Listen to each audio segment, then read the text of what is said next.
I believe the man is a real thing. I most definitely seen him in my sleep. That was before I knew about him too. Be aware, guys, don't mess with him too much. That's Ooh. what I say to Jamie when he always brings these things up.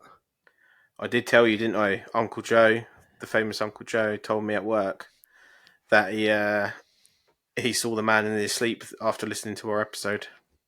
I was worried I was going to, but I didn't. I'm surprised you didn't. I'm surprised. Yeah, I He's a am creepy too. looking guy. Maybe I did, and it just doesn't creep me out because my dreams are pretty fucked up anyway. For those that don't listen to the JCBs, go back and listen to that one because that was a little bit of a weird one. Yeah, this week's one though made me laugh. The cutting I did on that episode as well was fucking funny, man. Because we go into like some weird rant about like black facing in Disney. That's a guy. Did we? Like I said, as soon as that record button blackwashing characters stops. in Disney. Oh, okay. I was like, it has nothing to do with what we're talking about. I just cut the whole lot.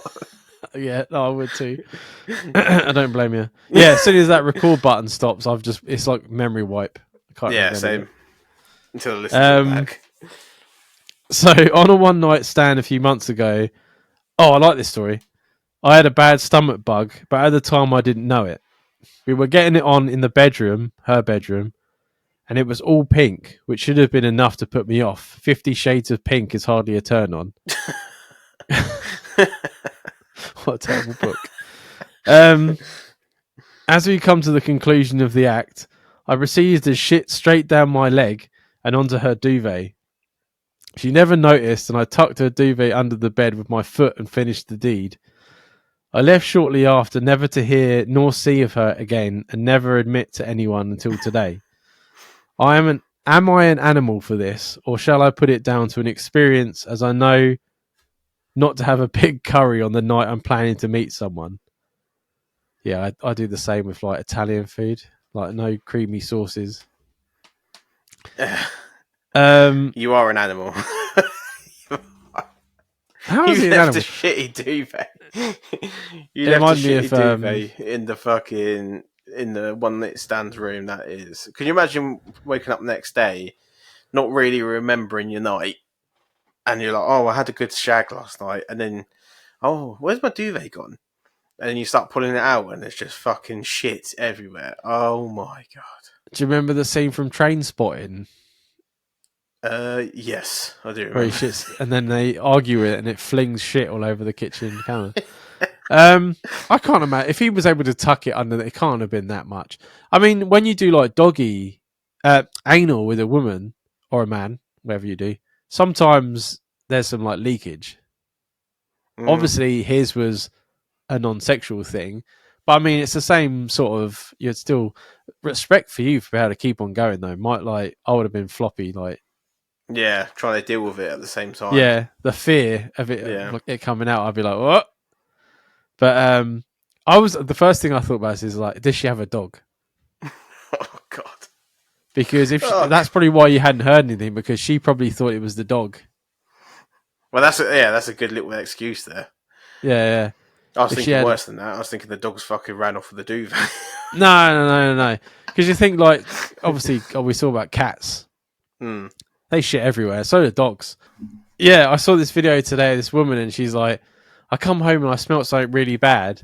I was looking everywhere, and I thought I'd make a cup of tea. And she goes to turn on the kettle, and she found out the cat had shit in the toaster. So that's what I mean. So like, she could have thought nothing. I'll wake up the next day, and then she's got a dog, and she finds shit on the. She'll be like, "Oh, yeah, fucking scrotum." I don't know the dog's name, scrotum, and yeah, I mean, and she never thought anything of it. You got out scot free. Hopefully, because if you run into her again, you're going to be the laughingstock of her friendship group. Or the hero of yours. Yeah, well. For carrying on with shit down For carrying on the legacy.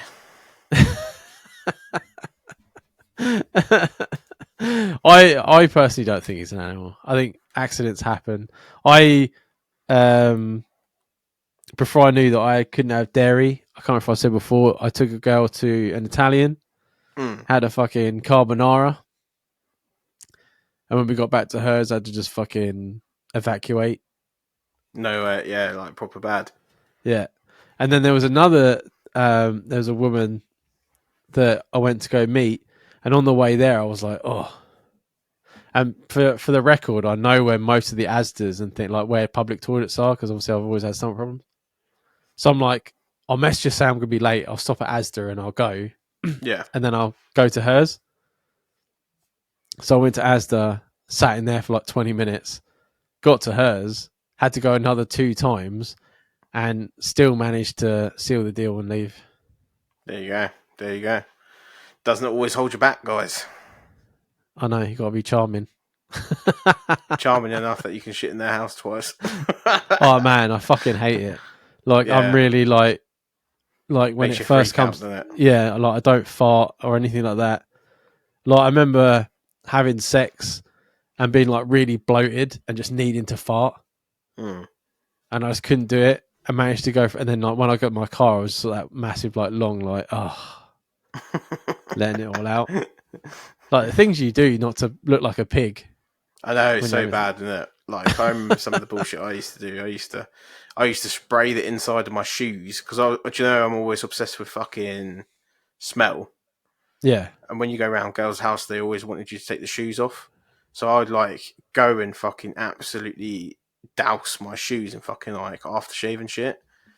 Just so when I took my shoes off in their house, there would be no shoey smell at all in the hallway. Because I was a paranoid motherfucker. And then you when I always look back do. on that, I'm like, you're crazy, man. Crazy You person for always doing that. you always do that thing with like the aftershave and that when you're younger, where you spray a bit down your boxes. Oh yeah. Oh yeah. Slightly burn the top of your piece. Yeah, Yeah. makes you like I don't understand why people do that. I used to love going into the toilets and nightclubs and he'd be like, no spray, no lay, innit? And he'd be like spraying you down and he'd be like spraying your dick and everything and you'd be loving it and he'd be asking you for £1. You just throw him a couple of 20p's and he'd be on it. But that would be always be my big thing when I was in the nightclub. Sometimes I used to just go to the toilet just to do that. Fucking hell. It's the people that like go into like Superdrug and Boots to spray like the free perfume. My mum does that sometimes if she forgets to put some on. She'll be like, I just need to pop into Boots, and she'll go and spray a bit of perfume on. Mate, every time do you know I go on a flight or whatever, as soon as I'm in the duty free, mate, I'm in there spraying myself. Oh, I can't stand the smell's too strong, man. I don't wear aftershave. It Really? gives me a headache, yeah. There's some lighter smelling ones that you get on with, I think. Nah. I've got a few that I like, but like I don't mind, like I can spray it on my wrist lightly. But if it's like near my neck or on my head or anything like that, or like Too much. comes out my t-shirt, yeah, like oh my fucking head's You'd hate hanging. being with me, man. I fucking spray everywhere. I forgot what we were talking about. Poo. Yeah. That's one hell of a story, man. I would keep that. I would definitely probably keep it to yourself, but still very fucking funny. And the fact that you kept on going even after it, I'll give you a virtual high five for that one. 100%, yeah, and finished as well. Brilliant.